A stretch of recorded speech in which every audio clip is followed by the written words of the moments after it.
Hello everyone, this is આકાશ સુકાની and welcome to સમર્પણ techno school biology YouTube channel. તમે જોઈ રહ્યા છો ચેપ્ટર નંબર 2 સપુષ્પી વનસ્પતિમાં લિંગી પ્રજનન. આજે ભણીશું લેક્ચર નંબર 8. એની અંદર હવે વાત કરીશું બેવડા ફલનની. કોની?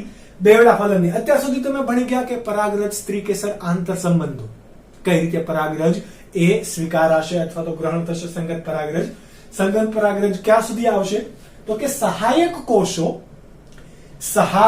કોષો એ જ્યારે પણ અહીંયા તંતુમય અથવા તો આંગળી જેવા પ્રવર્ધોનું નિર્માણ કરીને શું કરશે?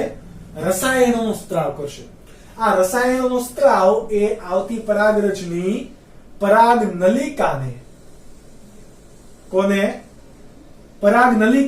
અંડ છિદ્ર, આ બાજુ કોણ છે? અંડ છિદ્ર છેડા તરફ લાવશે. આ આપણું કોણ છે? બ્લુ કલરથી ડ્રો કર્યું એ ભ્રૂણપોટ. આ બાજુ 3 પ્રતિધ્રુવીય કોષ, આ દ્વિકોષ કેન્દ્રીય કોષ અને આ અંડ પ્રસાધન, જે પૈકી આ અંડકોષ અને આ બે સહાયક કોષ. ફરીથી નામ નિર્દેશન પણ કરી દઈએ કે જેનાથી તમે ક્યારેય ભૂલો પણ નહીં. પ્રતિધ્રુવીય કોષ, આ દ્વિકોષ કેન્દ્રીય કોષ અથવા તો દ્વિધ્રુવીય કોષ, આ અંડકોષ, આ અને આ તો કે સહાયક કોષ. આખી રચના શાની છે? ભ્રૂણપુટની. પરાગનલિકા પરાગરજ આંતર સંબંધો દ્વારા અહીંયા આવી ગઈ. ઓકે, પરાગરજ અને સ્ત્રીકેસરના આંતર સંબંધો દ્વારા પરાગનલિકા તો આવી ગઈ. આ કયા પ્રકારનું પરાગનલિકાની જે દિશા આવી કયા પ્રકારની થઈ? પોરોગેમી. આપણે નીટ માટે યાદ રાખેલું પોરોગેમી. ચલો, આ પરાગનલિકા તો અહીંયા સુધી આવી ગઈ, અંડ છિદ્રના છેડા સુધી. આ અંડકાવરણો છે, બરાબર? એટલે વચ્ચે જે છિદ્ર એ અંડકાવરણ. આમાં શું હતું? એક નરજન્યુ અને બીજો નરજન્યુ બંને હતા કે નહીં? હવે આ ધીરે ધીરે સહાયક કોષો છે એ ધીરે ધીરે આ નરજન્યુ કેમાં જશે? સૌથી પહેલા સહાયક કોષોની અંદર. બંને નરજન્યુ ક્યાં જશે? સહાયક કોષ. ડાયરેક્ટ અંડકોષ સાથે જોડાશે નહીં, બરાબર? ડાયરેક્ટ પ્રજનન નહીં કરવા માંડી. ઓકે, તો પહેલા ક્યાં જશે? સહાયક. આપણે મુદ્દા યાદ રાખીએ બેવડા ફલનના. તો કે નરજન્યુઓ અંડ છિદ્ર છેડા તરફથી પ્રવેશી સૌથી પહેલા ક્યાં જશે? સહાયક કોષમાં પ્રવેશે. સહાયક કોષમાં જ્યારે પણ પ્રવેશે ત્યારબાદ આ સહાયક કોષો ધીરે ધીરે વિઘટન પામવા માંડશે. શું પામવા માંડે? વિઘટન પામવા માંડે. જે જગ્યાએથી આ સહાયક કોષોનું વિઘટન થઈ ગયું ત્યાં ઘાટું એક ટપકું બની જશે. ઘાટા ટપકા બની જશે કે આ ઘાટા ટપકાને હવે આપણે શું કહીશું? એક્સકાય. શું કહેવાય? એક્સકાય. જે સહાયક કોષો હતા એ વિઘટન પામી ગયા, તો એ બદલે હવે કોઈ ઘાટું ટપકું બને છે, તો એને આપણે શું કીધું? એક્સકાય. એટલે બીજો મુદ્દો આપણો કયો થશે બેવડા ફલનમાં? સહાયક કોષો વિઘટન પામી ઘટ્ટ એક્સકાયમાં ફેરવાય. યાદ રાખજો, આ બુક્સ ની અંદર નથી. એક્સકાયમાં ફેરવાઈ ગયું. હવે જે સહાયક કોષની અંદર કોણ આવેલા હતા? આપણા નરજન્યુ. આ નરજન્યુ પૈકી પહેલા નંબરનું જે નરજન્યુ છે એટલે કે નરજન્યુ નંબર 1, આને આપણે નંબર કહીએ 2. આ પહેલું નરજન્યુ છે એ ક્યાં જશે? અંડકોષની અંદર. એટલે કે બે પૈકી એક નરજન્યુ, સોરી, નરજન્યુ નંબર 1 કોની સાથે જોડાશે? અંડકોષ સાથે. કોના સાથે? અંડકોષ સાથે જોડાય. ચલો, બંનેની અવસ્થા કેવી? એકકીય, NN. બંને કેવી? એકકીય, NN. બંને જોડાઈને શું કરશે? ફલનની પ્રક્રિયા. પરિણામે શું બને? ઝાયગોટ. ઝાયગોટ કેવું હોય? ઝાયગોટ એટલે કે યુગ્મનજ. યુગ્મનજ સ્વભાવે કેવું હોય? દ્વિકીય. તો અહીંયા શું બનાવશે? ઝાયગોટ. ત્યારબાદ જે આ નરજન્યુ બીજું છે એ ક્યાં જશે? તો કે આ દ્વિકોષ કેન્દ્રીય કોષ હતો કે જ્યાં n+n અવસ્થાવાળા કોષો હતા. 2n આપણે હજુ નહીં કહીએ કારણ કે સંયુગ્મનની પ્રક્રિયા થશે. આ બેવડા ફલનની અંદર આ નરજન્યુ અને અંડકોષ, આ નરજન્યુ છે એ અંડકોષની અંદર છે. નરજન્યુ એટલે કે કોણ? એનો કોષ કેન્દ્ર છે ને, તો એ આની અંદર જશે, અંડકોષની અંદર. એ ત્યારબાદ અંડકોષની અંદર શું કરશે? આ બ્લુ કલરનું છે એ અંડકોષ કેન્દ્ર છે, બ્લેક કલરનું છે એ નરજન્યુનું કોષ કેન્દ્ર છે. હવે બંને જોડાશે, પરિણામે એ કઈ પ્રક્રિયા થશે? સંયુગ્મન. એટલે આ ફલનની પ્રક્રિયા કયા પ્રકારની હશે? સંયુગ્મન ફલન. કોનું સંયુગ્મન થશે? કોષ કેન્દ્રનું. કોના કોના કોષ કેન્દ્રનું સંયુગ્મન? નરજન્યુનું કોષ કેન્દ્ર અને અંડકોષનું કોષ કેન્દ્ર. ચલો, આ એક ફલન થઈ ગયું. આપણે શું ભણીએ છીએ? બેવડું ફલન. તો ક્યાં બેવડું ફલન, બીજું ફલન ક્યાં થાય છે? તો કે આપણે અહીંયા જોઈ લઈએ. હવે તો કે નરજન્યુ નંબર આ જે 2 હતો એ અંડકોષ સાથે તો એકે ભાઈ પ્રજનન કરી લીધું. હવે ભાઈ બીજાને ક્યાં જવું? તો એ ક્યાં જશે? આ જે મધ્યમાં એક જ કોષ છે, આ 8 કોષ કેન્દ્રીય અને 7 કોષીય અવસ્થા હતી, એ પૈકી આ જે મધ્ય કોષ છે દ્વિકોષ કેન્દ્રીય કોષ અથવા તો એને દ્વિધ્રુવીય કોષ કહીએ, એના કોષ કેન્દ્ર સાથે જોડાશે. એટલે કે આ જન્યુ અહીંયા આવ્યું એટલે કે આ પણ N. પરિણામે 3 ભેગા બનીને ત્રિકીય ભ્રૂણપોષનું નિર્માણ કરશે. પણ એના પહેલા શું કરશે? પ્રાથમિક ભ્રૂણપોષ કેન્દ્ર. કઈ રીતે? તો આપણે અહીંયા લખી શકીએ કે નરજન્યુ નંબર 2 પ્લસ કોણ એની સાથે જોડાશે? દ્વિધ્રુવીય અથવા તો દ્વિકોષ કેન્દ્રીય કોષ હતા કે જે કેવી અવસ્થા હતા? N પ્લસ N અને આ N. આ 3 જોડાઈને કેવી અવસ્થા બનશે? 3N. કેવી અવસ્થા બનાવશે? અહીંયા જો આ 2 કોષ કેન્દ્રો તો છે જ, આ ત્રીજું એક કોષ કેન્દ્ર આવ્યું. ઓકે, તો કેટલા બનશે અહીંયા? 1 2 3 એટલે કે 3N. સામાન્ય રીતે તો આને શું કહેવાશે? હવે ત્રિકીય અવસ્થા. શું કહેવાય? ત્રિકીય અવસ્થા. એટલે કે અહીંયા જે કોઈ કોષ બનાવશે, કોષ નહીં હોય એ શું હશે? કોષ કેન્દ્ર. એને આપણે શું કહીશું? PEN. શું કહેવાય? પેન. પેન નામ કેવું હોય તો એને આપણે પૂરું નામ પણ લખી શકીએ. પેનનું પૂરું નામ શું છે? તો પ્રાઇમરી એન્ડોસ્પર્મ ન્યુક્લિયસ. શું કહેવાશે? Primary endosperm nucleus. પ્રાથમિક ભ્રૂણપોષ કોષ કેન્દ્ર. પ્રાથમિક ભ્રૂણપોષ કોષ કેન્દ્ર. આ ભ્રૂણપોષ નથી, ભ્રૂણપોષનું પ્રાથમિક પ્રકારનું કોષ કેન્દ્ર છે કે જે આમાંથી આ અહીંયા શું બન્યું હતું? બેવડા સોરી પેલું જે ફલન થયું એના પરિણામે યુગ્મનજ બન્યું. શું બન્યું? યુગ્મનજ. હવે યુગ્મનજનો વિકાસ થઈને શું બનશે? ભ્રૂણ. ક્યાં હે? એ પણ હમણાં આપણે જોઈશું. PEN નો વિકાસ થઈને શું બનશે? ભ્રૂણપોષ. ભ્રૂણપોષ એના નામ પરથી જ ખબર પડી જાય એનું કાર્ય કે વિકસતા ભ્રૂણને પોષણ આપવાનું કામ કોણ કરશે? ભ્રૂણપોષ. તો પહેલા ભ્રૂણ બનશે કે પહેલા ભ્રૂણપોષ બનશે? પહેલા કોણ હંમેશા બને? ભ્રૂણપોષ. ભ્રૂણપોષ બની જાય, વિકસી જાય, ત્યારબાદ યુગ્મનજમાંથી ભ્રૂણ બનવાની શરૂઆત થશે. એ દરમિયાન પોષણ કોણ આપશે? ભ્રૂણપોષ. બરાબર. હવે ઘણા બીજ એવા હશે કે જેની અંદર આ ભ્રૂણપોષ સમગ્રપણે વપરાઈ જાય છે, બધું જ વપરાઈ જાય, કઈ બચે નહીં. તો એને શું કહેવાય? અભ્રૂણપોષી બીજ. શું કહેવાય? અભ્રૂણપોષી બીજ. અને જે કોઈ પણ બીજની અંદર થોડું વધારાનું ભ્રૂણપોષ રહી ગયું હોય તો એને શું કહેવાય? ભ્રૂણપોષી બીજ. ઓકે, પણ એ વાત સાઈડની છે, આપણે ભ્રૂણપોષના વિકાસની અંદર એની વાત કરીશું. આ હતું આપણું બેવડું ફલન 1 અને 2. આટલા મુદ્દા તમારે યાદ રાખવાના છે. અહીંયા 2 વખત ફલન થતું હોવાથી એને શું કીધું છે? બેવડું ફલન. દરેક આવૃત બીજધારી વનસ્પતિની લાક્ષણિકતા કઈ? તો કઈ? બેવડું ફલન. બેવડા ફલનની શોધ તમને પૂછે, આવું તો લગભગ પૂછશે નહીં. જો શોધ પૂછે તો તમારે લખી દેવાનું કોણે કરી હતી? શોધક નેવાસ્ચિન. કોણ તો શોધક? વૈજ્ઞાનિકનું નામ નેવાસ્ચિન. શાની અંદર શોધ કરી? તો કે લિલિયમ અને ફિટિલારિયા વનસ્પતિમાં. શેની અંદર? લિલિયમ અને ફિટિલારિયા વનસ્પતિમાં શોધ કરી. હવે તમને આમાં નીટમાં એવું પૂછે કે બેવડા ફલનની અંદર કેટલા કોષો અથવા તો કેટલા કોષ કેન્દ્રો ભાગ લે છે. ચલો ગણીએ કેટલા કોષ કેન્દ્રોએ ભાગ લીધું. તો અહીંયા દ્વિકોષ કેન્દ્રીય કોષમાં કેટલા કોષ કેન્દ્ર હતા? 2. કેટલા કોષ કેન્દ્રો હતા? 2. ત્યારબાદ અંડકોષ હતું તો કે યસ અંડકોષે પણ ભાગ લીધો એટલે અંડકોષનું કોષ કેન્દ્ર 1 એટલે કે અહીંયા 2 અને 1 3 અને આ 2 નરજન્યુ હતા. ટોટલ કેટલા કોષ કેન્દ્રોએ ભાગ લીધો?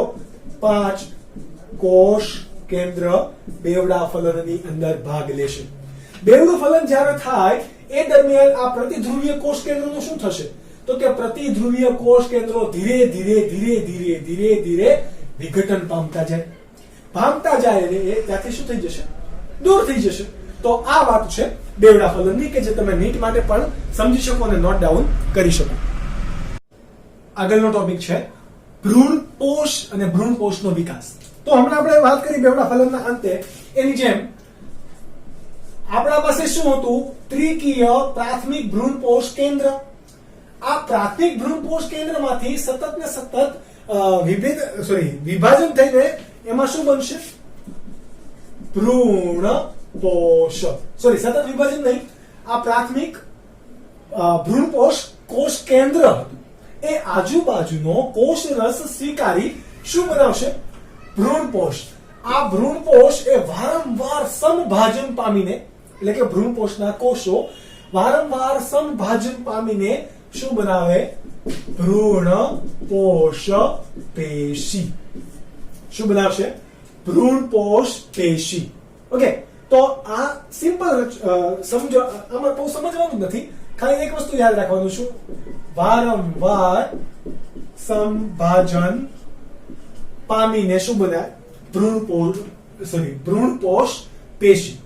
આ ભ્રૂણપોષ જે છે એનું કામ શું છે? જે આપણું યુગ્મનજ હતું એમાંથી ભ્રૂણ વિકસવાનું છે એટલે કે યુગ્મનજમાંથી વિકસતા ભ્રૂણને પોષણ આપવાનું કામ શું કોનું હશે? ભ્રૂણપોષ પેશીનું. ઓકે, તો આ ભ્રૂણપોષ પણ આવેલું ક્યાં છે? ભ્રૂણપૂટની અંદર. ભ્રૂણપૂટની અંદર એની જે બહારના કોષો છે, જે ખોરાક સંગ્રહી કોષો હતા, એ કોણ? પ્રદેહના કોષો. આપણે જેને કીધું હતું પ્રદેહના કોષો કેવા હતા? ખોરાક સંગ્રહી. તો જ્યારે પણ પ્રદેહનું વિલીનીકરણ ભ્રૂણપોષમાં થઈ જાય અથવા તો ભ્રૂણપોષની અંદર પ્રદેહનો ભાગ ભળી જાય તો એ ભાગે થોડા ડાઘા જેવો ભાગ રહી જાય, એને શું કહેવાય? પેરિસ્પર્મ. પેરિસ્પર્મ શું કહેવાય? પેરિસ્પર્મ. કોને કહેવાશે? ભ્રૂણપૂટની અંદર પ્રદેહના ભાગનું વિલીનીકરણ થતા એટલે કે મિક્સઅપ થતા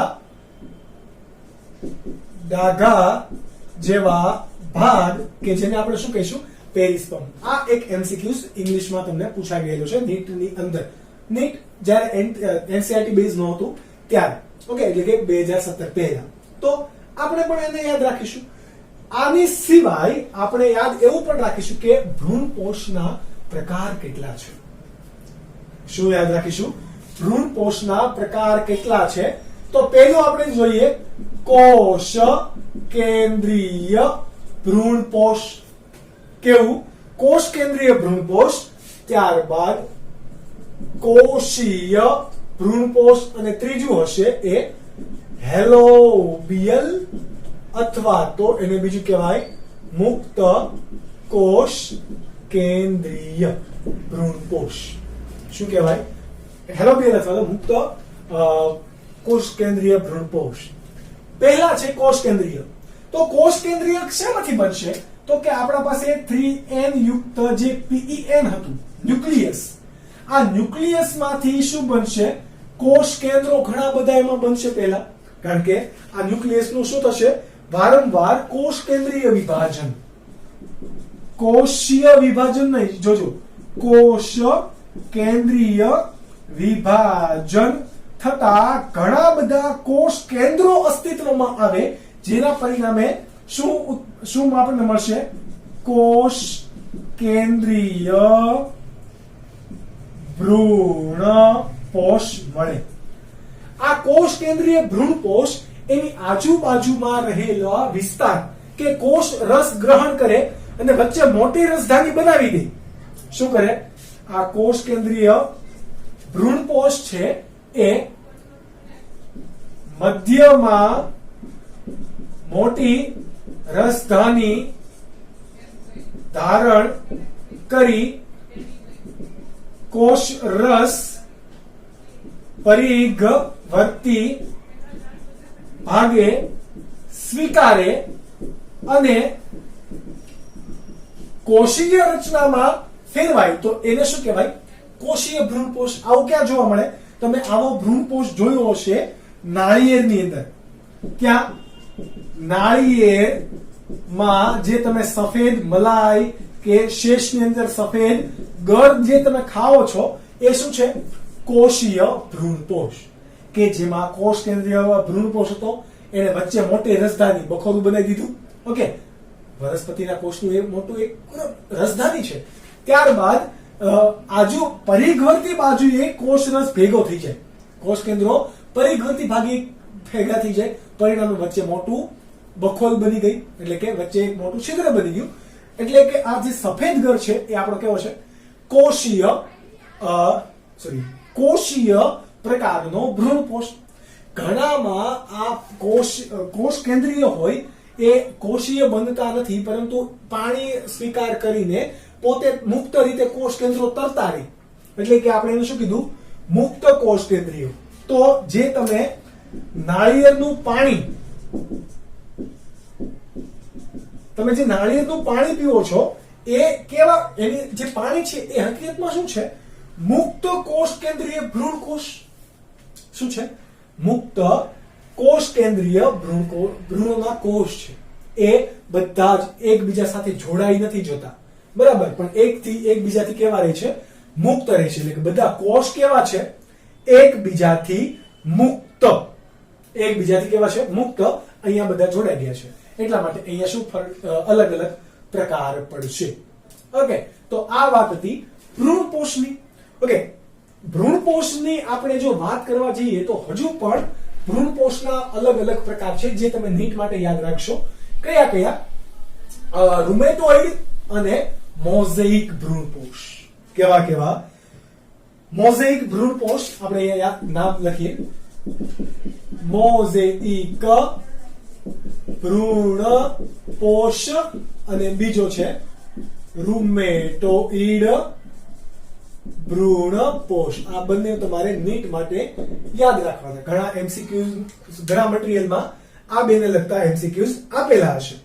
ઓકે, તો કોને કહેવાય મોઝેઇક? આપણને ચોક્કસ રીતે ભ્રૂણપોષ એ છે કે નહીં એવું લાગતું છે તો નહીં, પરંતુ આપણને લાગે છે ભ્રૂણપોષ છે. તો એવા ભાગને શું કહેવાય? ભ્રૂણપોષ. બરાબર. જેમ કે આપણે મકાઈ કે ટામેટાની અંદર પીળા કે સફેદ જે ડાઘો જોવા મળે છે, ટામેટા, બરાબર. ટામેટાની અંદર, મકાઈ કે ટામેટાની અંદર આપણને જુદા જુદા રંગના જે ટપકા જોવા મળે છે એ શું છે? મોઝેઇક ભ્રૂણપોષ. ત્યારબાદ રૂમેટોઇડ ભ્રૂણપોષ કેવો હશે? તો સોપારી છે, તો સોપારીની બહારની સપાટી જો ખરબચડી હશે. સોપારી એક પ્રકારનું શું છે? એ બીજ છે, ફળ કે જે ઉગી શકે. તો આ સોપારી છે, અથવા તો એના સોપારીનું જે કુળ છે એ છે એનોનેસી. એનોનેસી કુળની અંદર કે સોપારીની અંદર ભ્રૂણપોષની સપાટી કેવી હશે? ખરબચડી સપાટી યુક્ત. બરાબર. કે તમે સોપારીની સપાટી જુઓ કેવી હોય? ખરબચડી. તો આપણે અહીંયા એક્ઝામ્પલ યાદ રાખીશું. સોપારીની અંદર કેવા પ્રકારનું જોવા મળે? રૂમેટોઇડ ભ્રૂણપોષ. હવે દ્વિદળી વનસ્પતિની અંદર બીજનો વિકાસ થાય એ પહેલા ઘણી વખત ભ્રૂણપોષ ભ્રૂણના વિકાસ દરમિયાન જ વપરાય જાય. તો એવા બીજને શું કહેવાય?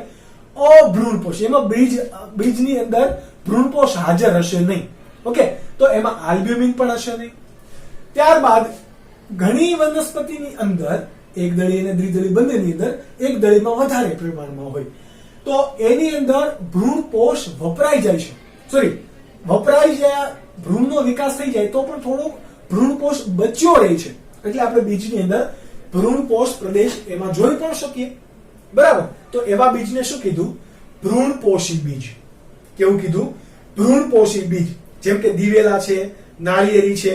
તો આ બધા નાળિયેરની અંદર આપણે જોયું હમણાં કે કોષીય અને હેલોબિયલ આપણને ચોખ્ખું દેખાય છે, બરાબર. કે દિવેલા, નાળિયેરી જેવી વનસ્પતિમાં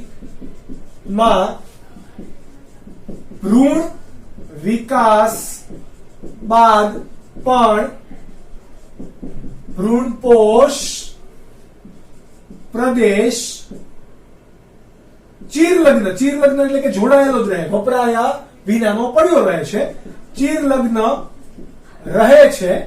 કે આ ભ્રૂણપોષ પ્રદેશ આપણને ખાવા માટે નહીં, એ જ્યારે બીજનું અંકુરણ થશે અથવા તો બીજની સુષુપ્ત અવસ્થા છે એ દરમિયાન એને જીવત રાખવા અને એને પોષણ પૂરું પાડવા માટે મદદ કરશે. તો ચીરલગ્ન રહે. આ ભ્રૂણપોષ ક્યારે વપરાશે? બીજાંકુરણ દરમિયાન વપરાય.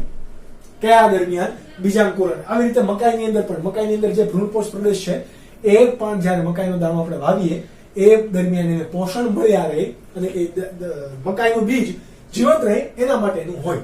ઓકે, તો જો બચ્યું રહે ભ્રૂણપોષ તો એવા પ્રકારના બીજને ભ્રૂણપોષી અથવા તો આલ્બ્યુમિન યુક્ત આપણે કહીશું. કે અથવા જેમાં પણ ભ્રૂણપોષ વપરાઈ જાય છે ભ્રૂણના નિર્માણ દરમિયાન, તો એવાને શું કહીશું? અભ્રૂણપોષી અને આલ્બ્યુમિન વિહીન. તો આપણે બંનેના એક્ઝામ્પલ યાદ રાખી લઈએ. ઓકે, આપણે અહીંયા યાદ રાખીએ દ્વિદળી માટે અને અહીંયા યાદ રાખીએ એકદળી માટે. આવા એક્ઝામ્પલ્સ તમને પૂછાય નીટની અંદર તો પણ તમને આન્સર આવડતા હોવા જોઈએ. અભ્રૂણપોષી અને આલ્બ્યુમિન વિહીન દ્વિદળી બીજ કયા કયા છે? તો કે બધા જ શિંબી કુળની વનસ્પતિ હોય, એટલે કે બધી જ કેવી? કઠોળ વર્ગની બધી જ વનસ્પતિ અહીંયા લઈ લેવાની. બધી જ કેવી હશે? દ્વિદળી છે, પરંતુ અભ્રૂણપોષી અને આલ્બ્યુમિન વિહીન. તો જો વટાણા છે, ચણા, વાલ, મગફળી એટલે કે શીંગ, આ બધાની અંદર ક્યારેય પણ ભ્રૂણપોષ જોવા મળશે નહીં. આની સિવાય તમારે યાદ રાખવા હોય તો આમલી, ત્યારબાદ કાકડી જેવી વનસ્પતિમાં પણ ભ્રૂણપોષ પ્રદેશ જોવા મળે નહીં. ભ્રૂણપોષી અને આલ્બ્યુમિન યુક્ત દ્વિદળી બીજ તમારે યાદ રાખવું હોય તો એની અંદર અમુક છે કે જેની અંદર ભ્રૂણપોષ પ્રદેશ ભ્રૂણનો નિર્માણ થઈ જાય તો પણ બચ્યું રહે છે. તો એવા કોણ કોણ છે? તો એવા છે આપણી પાસે એરંડી છે, પપૈયા છે, ત્યારબાદ કપાસ, સૂર્યમુખી, એરંડા, પપૈયા, સૂર્યમુખી, કપાસ, બધા જ કેવા છે? દ્વિદળી, છતાં પણ એમાં ભ્રૂણપોષ જોવા મળે છે. તો આ એના ઉદાહરણ થયા કે જે આપણે યાદ રાખવા પડે. એકદળીની અંદર સેમ ટુ સેમ એવી રીતે વાત કરીએ તો અભ્રૂણપોષીની અંદર લઈએ. અભ્રૂણપોષીની અંદર મની પ્લાન્ટ સામાન્ય રીતે દ્વિદળી બીજની ખાસિયત કઈ છે? આ પ્રકારની અભ્રૂણપોષી પ્રકારના હોય અને એકદળી બીજની મોટા ભાગના કેવા હોય? ભ્રૂણપોષી. મોટા ભાગે ભ્રૂણપોષી હોય, પરંતુ એમાં અપવાદ પણ જોવા મળે છે. એટલે એ એક વસ્તુ યાદ રાખવાનું. મની પ્લાન્ટ ની અંદર કોને યાદ રાખશો? પોપાસા, વેલિસેરિયા, એલિસ્મા, પોપાસા, એલિસ્મા, વેલિસનેરિયા વગેરે વગેરે. ઓકે, એકદળી બીજ ભ્રૂણપોષી અને આલ્બ્યુમિન યુક્ત હોય તો બેસ્ટ એક્ઝામ્પલ આપણે ભણી ગયા. કયું? મકાઈ. મકાઈ આની સિવાય મકાઈ, ડાંગર એટલે કે ચોખા, ઘઉં. હમણાં આપણે નારિયેળી જોઈએ. નારિયેળી પણ કેવા? ધાન્ય પાકો જે હશે ને એ મોટા ભાગે એકદળી ધાન્ય પાકો છે એની અંદર ભ્રૂણપોષ હાજર હશે. ઓકે, નાળિયેરીની અંદર પણ આપણે જોયું નાળિયેરી કેવી હોય? એકદળી હોય. ઓકે, જવ એકદળી. તો આ પણ એના ઉદાહરણ તમારે યાદ રાખવાના છે. આ વાત થઈ ભ્રૂણપોષની. ત્યારબાદ આ ભ્રૂણપોષ કઈ રીતે ભ્રૂણના નિર્માણમાં ભાગ લે છે અથવા તો યુગ્મનજમાંથી ભ્રૂણનું નિર્માણ કઈ કઈ અવસ્થા વડે બને તો કઈ રીતે થાય એ પણ ભણીએ. એ પહેલા તમે આ નોટ ડાઉન કરી લો. ત્યારબાદનો ટોપિક છે દ્વિદળીમાં ભ્રૂણ વિકાસ. આપણે જોયું કે જ્યારે પણ બેવડું ફલન થશે, બેવડું ફલન બાદ આપણે જોયું કે PEN બનશે. PEN એટલે કે પ્રાઇમરી એન્ડોડર્મિક ન્યુક્લિયસ, કે પ્રાથમિક ભ્રૂણપોષ કેન્દ્ર, અને બીજું કોણ બનશે? યુગ્મનજ. ભ્રૂણપોષ એ વિકસતા ભ્રૂણને શું આપશે? પોષણ આપશે. ત્યારબાદ આ ભ્રૂણનો વિકાસ શેમાંથી થશે? તો યુગ્મનજમાંથી. ઓકે, એટલે કે દ્વિકીય અવસ્થા.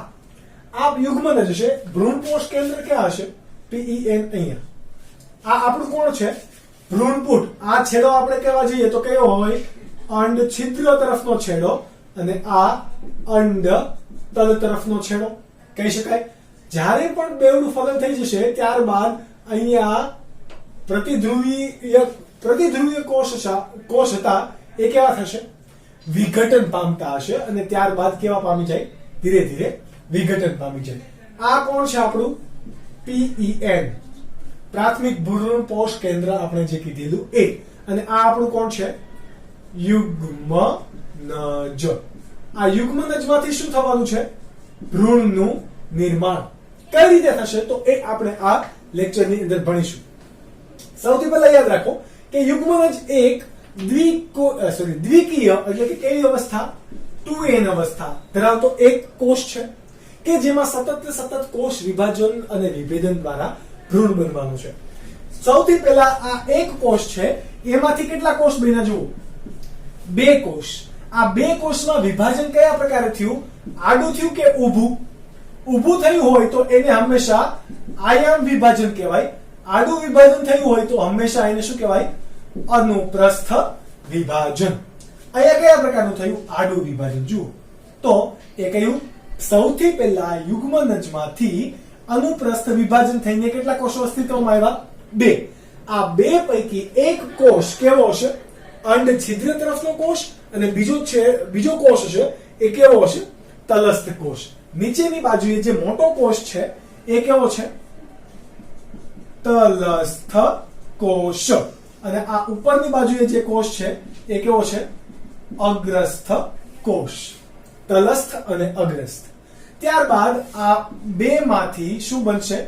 4 કોષીય અવસ્થા. કેમ તો એ ફરીથી વિભાજન પામશે, પરંતુ એમાં આ જે કોષ છે એ કેવું વિભાજન પામશે?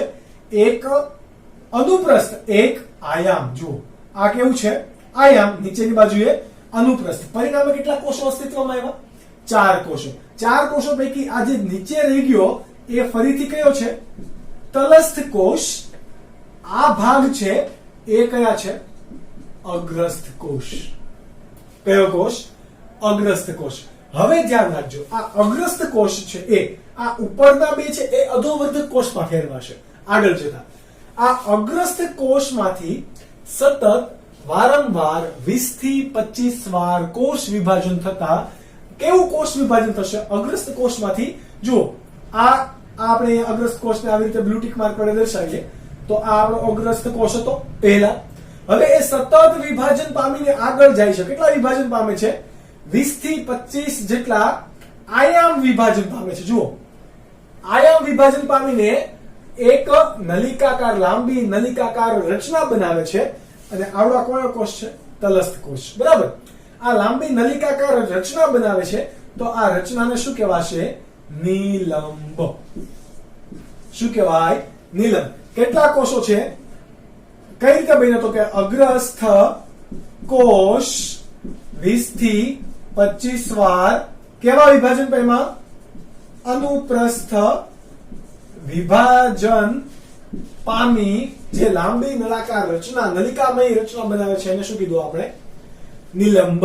હવે આ નિલંબમાંથી આપણે આટલો ભાગને શું કરીએ? ઝૂમ. શું કરીએ? ઝૂમ. ક્યાં કરીએ ઝૂમ? તો કે અહીંયા રહ્યો. દેખાય છે?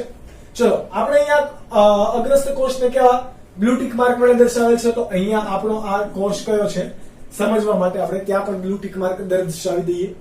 આ આપણે ઝૂમ કરી દીધેલું છે. બરાબર. ચલો આ હવે વૃદ્ધિ થશે. આ અગ્રસ્થ કોષ, આપણે નામ નિર્દેશન અહીંયા કરી દઈએ. અગ્રસ્થ કોષ, બરાબર. આ હવે શેમાં ફેરવાશે? અધોવર્ધક કોષમાં ફેરવાશે. આ અગ્રસ્ત કોષનું શું થશે? કોષ વિભાજન થશે. કેટલી વાર?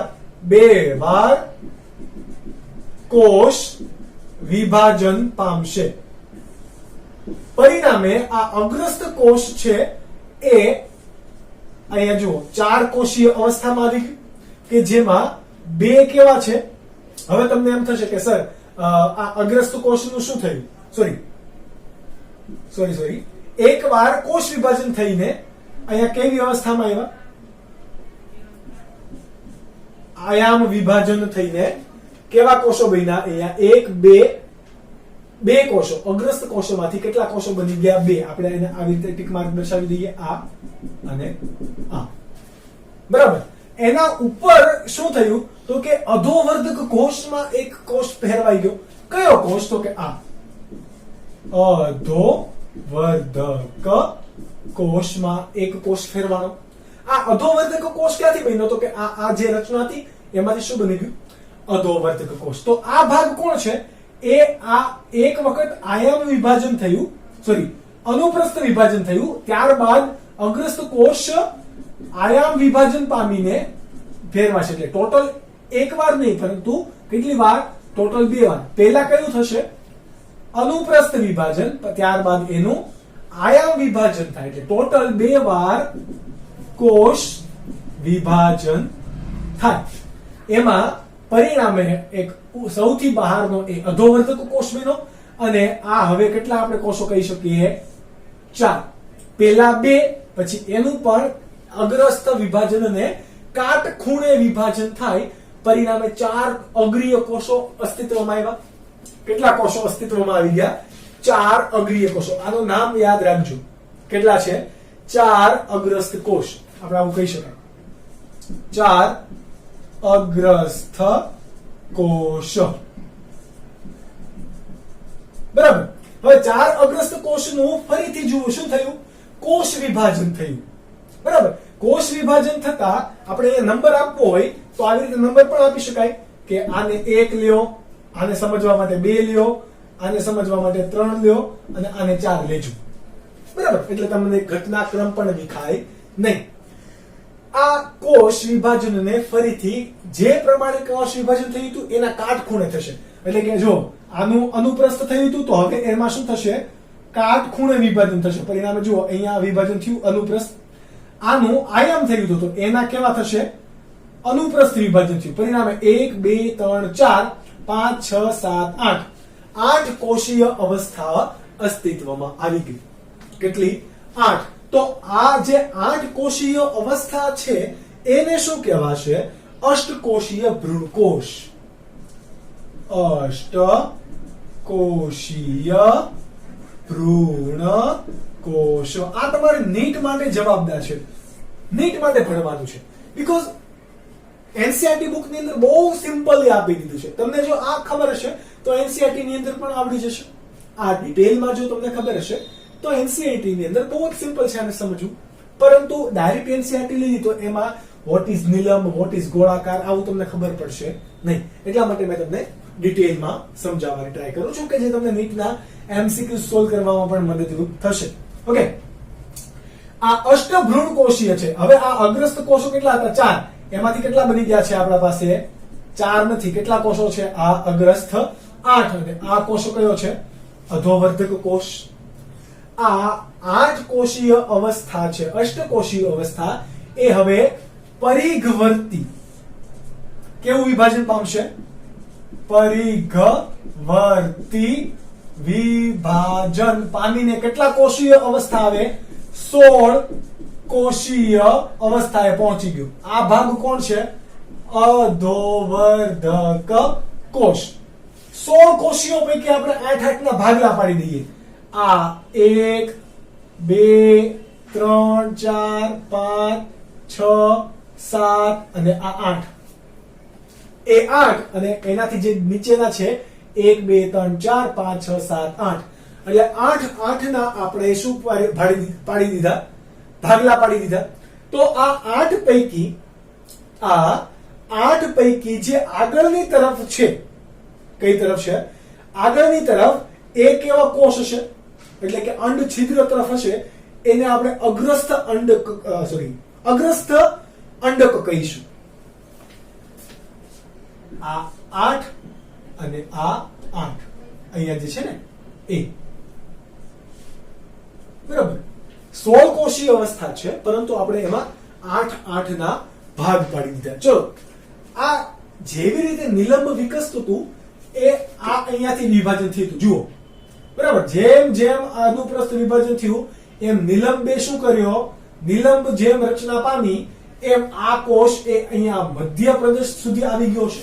મધ્યપ્રદેશ એટલે કે યુપી ની બાજુમાં આવે એ નહીં, બરાબર, આપણો પડોશી નહીં, પરંતુ મધ્યપ્રદેશ એટલે ભ્રૂણપુટનો મધ્યપ્રદેશ, એ ભાગે આ ભાગ આવશે.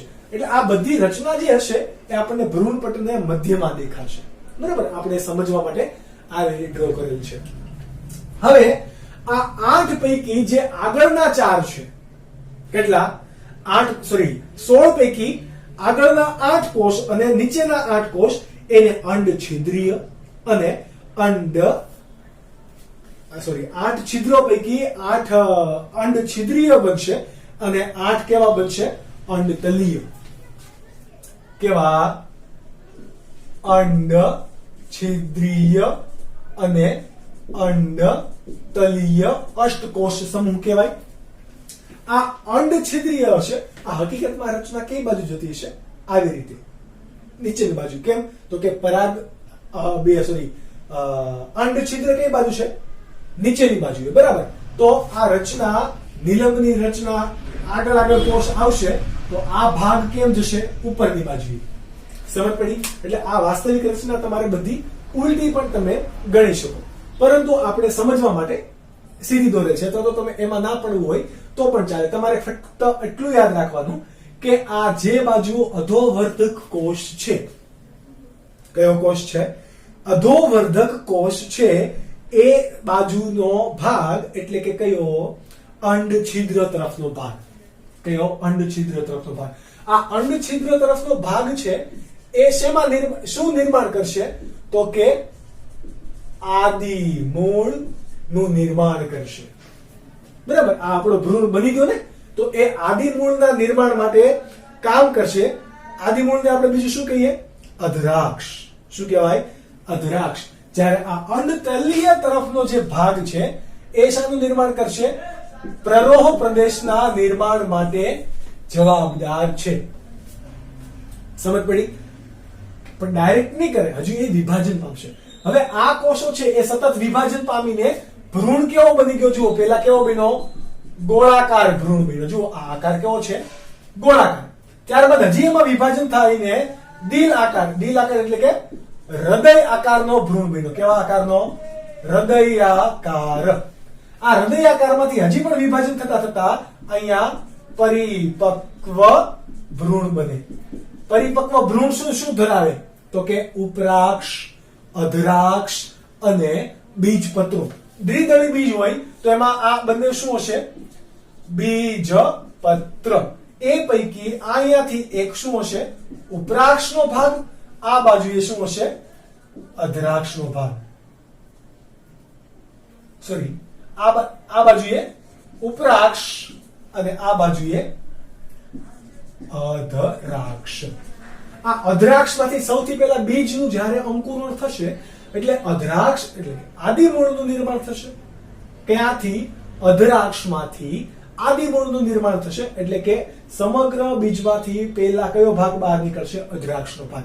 ત્યારબાદ ઉપરાક્ષ એટલે કે એમાંથી પ્રરોહ તંત્રનું નિર્માણ થાય. ઓકે, તો આ શું છે? ભ્રૂણની રચના. કઈ વનસ્પતિમાં? દ્વિદળી. એટલા માટે બીજપત્રોની સંખ્યા આપણે કેટલી અહીંયા દોરી? 2. કેટલી દોરી? 2. જો યાદ રાખજો, જો ક્યારેય પણ એક દળી બીજ હોય તો એમાં બીજપત્રની સંખ્યા કેટલી હશે? 1. આપણે જો ડ્રો કરવું હોય તો અહીંયા કરી શકીએ કે એનું ભ્રૂણ કયા પ્રકારનું હશે? એક દળી વનસ્પતિનું ભ્રૂણ કેવા પ્રકારનું હોય? તો એક ભાગ એનો શું હશે? વરુથિકા. અને આ પ્રકારનું એનું ભ્રૂણ હશે. મકાઈના દાણાને તમે આવી રીતે કલ્પી શકો. પરંતુ આપણે એ મકાઈના દાણામાંથી ભ્રૂણને આપણે ભણવું છે. તો અહીંયા શું હશે? ભ્રૂણનો ભ્રૂણાગ્ર, આ ભ્રૂણ મૂળને આવરિત કરતું ભ્રૂણ મૂળ ચોલ, ભ્રૂણાગ્રને આવરણ કરતું અથવા રક્ષણ આપતું ભ્રૂણ મૂળ ચોલ, અને આને આપણે શું કીધું હતું? વરુથિકા, કે જેને આપણે એક છે ઢાલ આકારનું. તો એ કોણ? વરુથિકા, કે જે એક સંખ્યામાં છે એ આપણું બીજપત્ર છે. એટલા માટે એક દળીની અંદર બીજપત્રની સંખ્યા કેટલી હોય? બીજપત્ર એટલે કે અહીંયા વરુથિકા. જ્યારે અહીંયા દ્વિદળી બીજની અંદર બીજપત્રની સંખ્યા કેટલી હતી? 2. તો છે એકદમ સિમ્પલ. આ તમે વિડિયો વારંવાર તમે જોશો ત્યારે, અને આ ડાયાગ્રામ પણ તમારે ડ્રો કરવા. જો તમારે નીટમાં નથી તમે પડતા તો આ કરવાની જરૂર નથી. એનસીઆરટી પ્રમાણે પણ તમે યાદ રાખી શકો, પરંતુ એનસીઆરટી ના કન્સેપ્ટ પણ ક્યારે ક્લિયર થશે? જ્યારે તમને આ ખબર હશે તો. ઓકે, તમારા પાસે ટાઈમ છે તો નીટ કરો, આ થિયરીને ડિટેલમાં કરો. તમને ફિનિક્સની અંદર પણ આ થિયરી આપી હશે, તો લખાણમાં પણ આપી હશે કે જે તમે હજુ વાંચી પણ શકો. ઓકે, તો આજનો લેક્ચર અહીંયા સુધી રાખીએ. મળીએ ફરીથી લેક્ચર નંબર 9 ની અંદર. ત્યાં સુધી bye bye and take care.